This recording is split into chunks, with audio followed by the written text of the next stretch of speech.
Good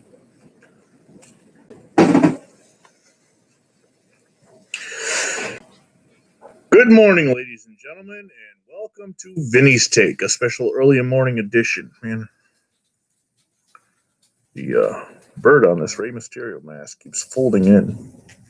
Anyway, what I want to talk to you today, as you saw in the title, is the word is boycotts. In the sports world, you constantly in the last few years have been hearing people saying they're going to boycott the NFL because of Colin Kaepernick taking a knee, or they're going to boycott the NFL because they're making them play the national. Both sides say they're going to boycott. And yes, ratings have been affected slightly, but boycotts don't work. Let me explain to you a perfect example of how a boycott in today's day and age with social media doesn't work. Chick-fil-A. Do you remember a couple years back, Chick-fil-A announced that they were going to be remaining closed on Sundays for religious purposes, and everybody got all up in arms and said they were going to boycott Chick-fil-A. Not everybody. I'm sorry, the left got all up in arms saying they're going to boycott Chick-fil-A because they're pushing their religious agenda. What did the right and the conservatives do, the base? They flooded Chick-fil-A, not me because I don't have Chick-fil-A in this area, but they flooded their area, Chick-fil-A's, and their business boomed. A couple years later, Nike gives Colin Kaepernick a contract to push his message and push his protest. And the right come out and said, let's boycott Nike. And yeah, Nike's stocks went down at first, but they rebounded and went up, and sales went up because the left and the people on Kaepernick's side went to Nike in droves. So a boycott in 2020, in the 21st century, does not work. It is not like back in the old days where you could boycott a business because they weren't doing something you wanted and everybody would get on board.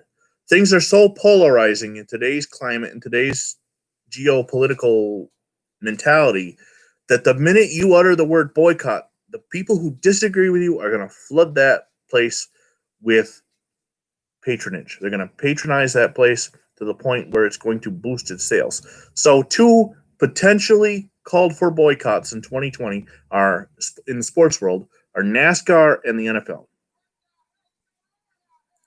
NASCAR because they've taken down the Confederate flag and they've said that they are going to stop making drivers stand for the national anthem. And people on the right got all up in arms, not necessarily the right, but NASCAR fans on the far right got all up in arms saying that this is bullshit. Excuse my language. This is bull, and we are going to boycott NASCAR.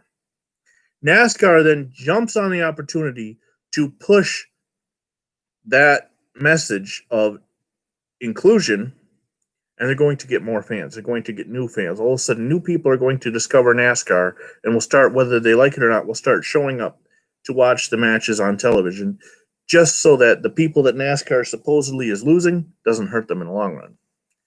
The NFL, once again, is at the center of controversy, and it once again has to do with Colin Kaepernick. Even though he hasn't played it down in the league since 2016, the Colin Kaepernick situation continues to resonate amongst fans, whether they're for it or against it. You know my feelings. I've come out and I've stated long before that if he wants to protest this message and if the players want to do it with him, they should find another venue or another avenue to get that protest out, because all they're doing is alienating half their fans. And those half that are going to boycott and continuously claim that they are done watching the NFL, I've seen on my own Facebook feed several people who are done watching the NFL and didn't watch the NFL beforehand. They're just going to promote the anti-NFL and pro-boycott agenda because they want to be involved in a boycott. I am several fans. I remember working with this one guy. Absolutely hated sports. I wanted to watch a Notre Dame hockey game that night that we were at work. Just have it on while we were working. He spent the next 2.5 hours complaining on the phone the whole time that I was watching sports. The minute the boycott started with the NFL, he kept posting and promoting the boycott of the NFL and how he wouldn't watch the NFL again. I'm thinking to myself, dude, you didn't watch sports to begin with. So, and not only that, but people who side with Colin Kaepernick and agree with Colin Kaepernick will go out there and they will watch the NFL just to try and replace your numbers. It works the same way, as I said with Chick-fil-A, and as I said with others. You want to boycott Starbucks on the right because People Starbucks companies around the nation continuously are attacking police officers, and the left will continue to patronage Starbucks. So boycotts don't work in 2020. That's just a real quick message today. I want to give an update. On my last video, I talked about the noose situation in NASCAR with Bubba Wallace, and I said whoever was responsible, NASCAR needed to follow through. Well, later that day, the FBI came out with its findings, with its report, saying that the noose was a rope, a garage draw rope that had been there for at least a year, as pictures surfaced from 2019 showing that same stall at an October race with the same kind of rope.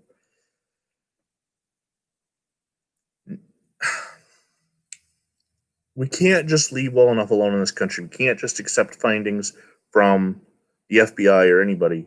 We've always got to look into it. So yesterday, NASCAR releases a photo of the garage drawstring. And yes, that photo does show that it was tied into the fashion of a noose. But does it work the same way as a noose? When you put your hand in it, does it tighten up? I don't know. Let's see a video. Was it done specifically because Bubba Wallace was getting that garage? I doubt it. Bubba Wallace, at first he came out, I think it was Tuesday night that the news broke their findings. He came out Tuesday night and he was upset, and he continuously claimed that it was, but he did say in the CNN interview with Don Lemon that he hadn't seen it. He was just notified it, but he was still upset. Wednesday morning, he came back out on the morning TV shows like First Take and all that, and sort of backtracking his upsetness and just grateful that NASCAR had acted, and that NASCAR had supported him, and that they need to move on. But then on Thursday, yesterday, NASCAR releases the picture of the noose, again setting half the country up in flames. This is where we are in America right now. The old adage that no publicity is bad publicity is working to perfection here, as NASCAR, the only live team sport happening in America at this moment. There's UFC and sports entertainment, pro wrestling are going on, but NASCAR is the only team sport. Even though there's a driver out in front, there's a team behind him until the end of July. And NASCAR is taking advantage of this and using it to promote themselves. And I don't blame them for that. What I do blame them for, however, is continuously perpetrating this false narrative of the noose, as I say, the fake news. Let's move on. Let's educate people. When there is a problem, let's make sure that problem is front and center. If there isn't a problem, if it's just something that is to bring publicity to you, stop. You're not doing any good dividing your fans. Instead of trying to exclude half the fans and include more fans, how about we bring them all together? Why can't we have a sport or an entertainment program or something that tries to include everybody? All opinions, all personalities, and all walks of life. So boycotts don't work. NASCAR is trying to capitalize on a bad situation.